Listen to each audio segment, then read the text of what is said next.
bayar tol lagi, ngisi bensin, belum sama jajannya. Nah, bakal lebih mahal mana? Antara budget akomodasi gue dari Bandung ke Jakarta atau harga helm GM yang baru? Kayaknya menarik kalau kita cari tahu. Sekarang kita jalan dulu.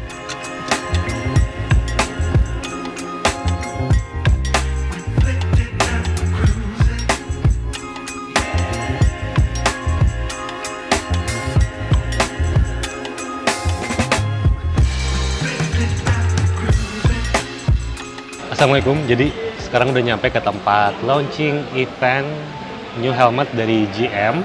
Jadi ada dua helm tuh, ada helm yang King Fighter dan juga ada yang helm yang Pop Edition.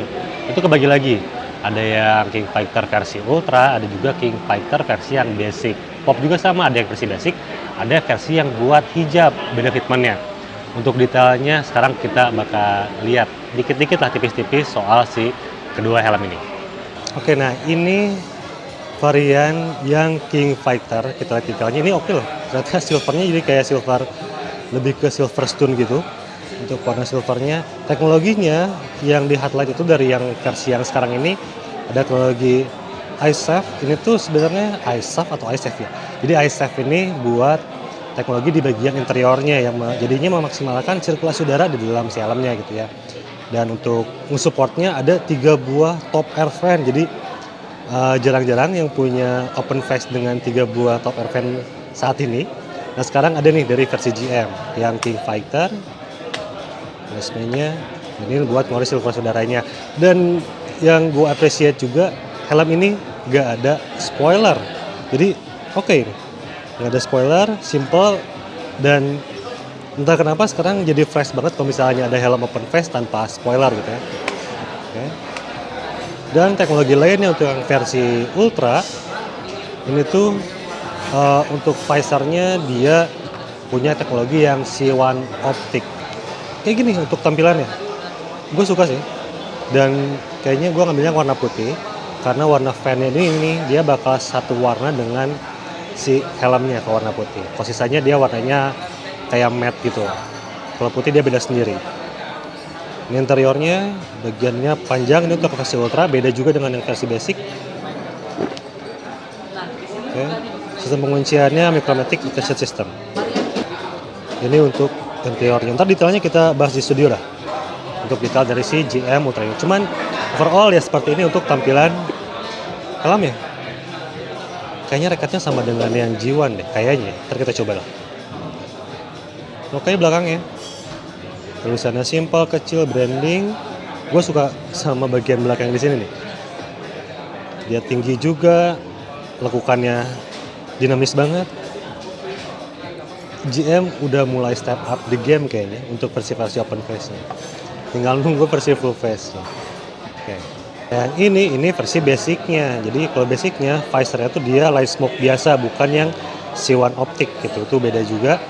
Ini light smoke biasa, tapi mekanismenya sama, jadi bisa tukeran untuk si visornya. Teknologi iSafe-nya tetap sama tapi gitu. Dan ada teknologi soal sirkulasi udara di dalam si helmnya gitu. Dan paddingnya kelihatan beda banget.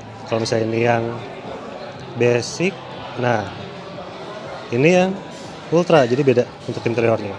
Kayaknya padding untuk cheek padnya, untuk yang basic di sini dia lebih kecil tuh. Dia biasa banget, kecil banget tuh. Nah, paddingnya kecil untuk yang cheek pad bagian untuk yang versi basic di sini. Kalau harganya beda-beda tipis, kayaknya gue lebih merekomendasikan yang ultra sekalian sih. Karena paddingnya menentukan fitmentnya kan. Jadi fitmentnya bakal lebih nyaman kalau misalnya paddingnya pun oke gitu. Dan ini helmnya ringan. Kalau nggak salah sekitar 1200 gram.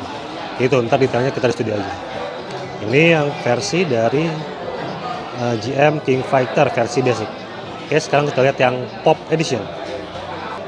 Nah, untuk yang Pop Edition di sini pasti key value-nya soal grafisnya. Grafisnya lucu-lucu. Karena emang marketnya buat remaja, anak muda gitu ya, untuk marketnya. Jadi dibikin lebih atraktif untuk si liverynya. Ini lucu yang ini loh. Kalau suka warna cerah, dan ini dengan basicnya warna gelap, kayak gini masih banyak juga versi yang lain. Dan ada dua versi, ada versi yang hijab version, ada juga yang basic version gitu ya. Ini yang basicnya. Jadi untuk untuk internal pun dibikin cerah juga nih, warnanya biru untuk yang Pop Edition di sini. Ya buat sehari-hari, buat boncengan terutama gitu ya, kalau misalnya kalian punya cewek bisa pakai itu. Nah buat yang Pop Edition juga untuk rekatnya nih dibikin senada dengan liverynya. Ini warna biru transparan, kalau yang warna hitam dia juga warna smoke. Dia warna smoke transparan nih. Jadi itu yang ngebedain gitu. Jadi beneran dibikin desainnya lebih eye catching lah untuk yang Pop Edition. Detailnya nanti juga kita bahas di studio buat helm Pop Edition. Itu selain yang King Fighter juga. I like to be educated, but I'm so frustrated. Hello to my loneliness. I guess that ignorance is bliss. Take me back to before I knew. Harganya di bawah GoPay.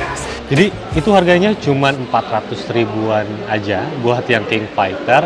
Nah dengan harga tersebut nih kira-kira kalau dibandingin dengan apa ya kebutuhan setiap orang lebih mahal mana? Sekarang kita coba tanya ke beberapa orang di sini. Kira-kira worth it nggak sih dibandingkan dengan biaya yang mereka keluarin untuk hal lain di luar helm? Lu mau nanya ya, harga servis R1 lu berapa? R6. R1 R6. Amin dulu deh. Amin. Amin. Udah amin. R6. Semoga bisa beli R1 ya. R6 kurang lebih range-nya dari 2 sampai 7 Juta. Terakhir 7 juta karena ganti spool, ganti aki. Jadi dan sebagainya. jauh lebih murah helm ini ya? Mending sekali servis bisa dapat 5 helm lah. Oh gitu. Segitu bedanya harganya. Iya. Kita cari tahu yang lain. Oke. Dit, Ya mas. mau nanya dong. Boleh. Lu pakai XSR kan? 155 ya? Iya 155. Itu bensin ya kira-kira sebulan habis berapa? Kalau sebulan cuma habis 200. Jadi gue tiap minggu itu ngisi 50.000 mas. Seriusan? Irit banget, parah. Parah. Kalau servisnya? Kalau servisnya sih di sekitar 200 ribuan. Jadi kalau misalnya 200 ribu sama 200 ribu bensin sama servis, itu seharga dengan helm GM King Tuh, Fighter ini. Yang King Fighter. Jadi lu skip sekali aja bisa kebeli helm ya? Iya. Murah banget ya kan? Parah. Iya, GM tuh emang harganya affordable rata-rata. Oke. Nah, dari depan deh. Gimana? Mau nanya dong. Oh iya. Mau nanya biaya servis mobil lu berapa? Ini real apa guyon nih? Yang real dong. Oh iya. Real. Real servis sama oli 700 lah. 700. Bensin per bulannya? 6 sampai 1 juta. 1 juta. Berarti lebih murah helm King Fighter ini dibandingin Oh jauh. perawatan motor lu. Iya dong pasti ini lebih murah. Jadi nggak usah isi bensin sebulan dapat helm ya. Iya. Oke, tadi gue udah mengikuti seluruh rangkaian acaranya. Udah sempat bikin apa ya? Review singkat doang tadi handheld gitu ya si helmnya GM King Fighter, ada yang versi Ultra juga versi basic, juga ada yang Pop Edition, ada yang untuk hijab, ada yang versi basic juga gitu ya. Kita concern ke yang GM King Fighter deh.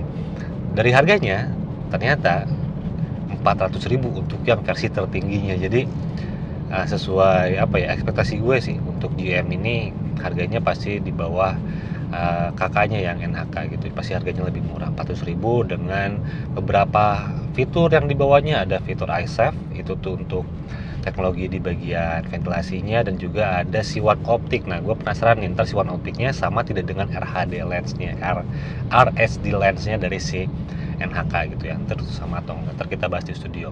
Yang pasti untuk harganya yang versi Ultra yang paling mahalnya, kalau dibandingin dengan beberapa tadi gue nanya ke teman-teman di sana, pasti lebih murah dibandingkan dengan apapun itu yang dibandingkannya gitu. Dan untuk dengan akomodasi dari ke Jakarta ya lebih murah sih, karena kebetulan ini lumayan boros juga bensinnya. Untuk bensin dan tol tuh gue kira-kira bakal habis sekitar 600 ribuan dari Bandung ke Jakarta. Jadi ya intinya buat seru-seruan aja, ternyata helmnya cukup terjangkau untuk investasi selama minimal 3 tahun. Lu bakal punya helm itu selama 3 tahun tanpa rusak apapun ya, 400.000 rupiah aja gitu. Syukur-syukur bisa dipakai lebih lama sih helmnya gitu ya. Oke, segitu aja perjalanan gue hari ini datang ke event GM launching helmnya, dan nanti kita bakal review detail si helmnya di studio. Sekarang gue mau balik lagi ke Bandung, udah mau nyampe Bandung juga sih ini, atau udah di Bandung.